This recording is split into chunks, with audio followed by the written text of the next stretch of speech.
గోదావరి జిల్లా ఆచంట నియోజకవర్గ శాసనసభ్యులు మాజీ మంత్రి పొలిట్ బ్యూరో సభ్యులు పితాని సత్యనారాయణ విజయోత్సవ ర్యాలీ నిర్వహించారు. పోడూరు మండలం పి పోలవరం నుండి గుమ్మలూరు వరకు అడుగడుగున నీరాజనాలతో కన్నుల పండుగగా జరిగింది. గ్రామాల్లో అడుగడుగున ఆడపడుచులు హారతులతో నీరాజనాలు పలికారు.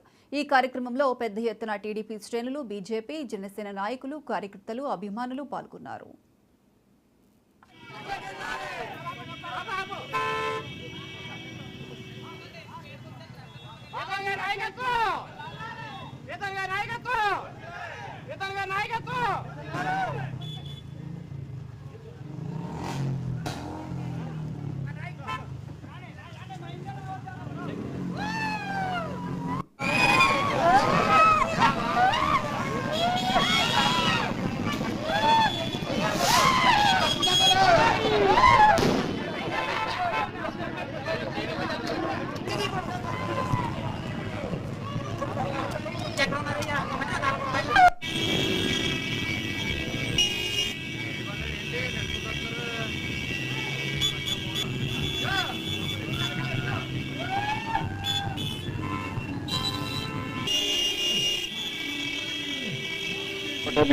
ప్రభుత్వం రావడం, తెలుగుదేశం జాతీయ అధ్యక్షులు చంద్రబాబు నాయుడు గారు ముఖ్యమంత్రి రావడం, ఉప ముఖ్యమంత్రిగా పవన్ కళ్యాణ్ గారు రావడం తర్వాత రాష్ట్రంలో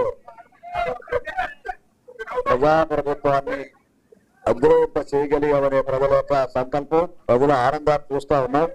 ఆచంట నియోజకవర్గ ప్రజలందరికీ ఒక శాసనసభ్యుడిగా హృదయపూర్వకమైన అభినందనలు, ధన్యవాదాలు తెలుపుతున్నాం. ఆచంట నియోజకవర్గంలో 5 సంవత్సరాల నుంచి కుంటుపడ్డ అభివృద్ధి కార్యక్రమాన్ని కూడా వేగవంతం చేయడానికి ఒక ప్రయత్నం అధికారులందరితో కూడా అన్ని విభాగాలతో ఒక రివ్యూ మీటింగ్ పెట్టుకుని 4 రోజుల కార్యక్రమాన్ని రైతు కుటుంబాల యొక్క రైతు కూలీ లేక పల్లె వాతావరణం కలిగిన నియోజకవర్గం, ఒక్క మున్సిపాలిటీ కూడా లేని నియోజకవర్గం ఏదంటే ఆచంట నియోజకవర్గంలో అక్షరంలో కూడా మొట్టమొదటిది.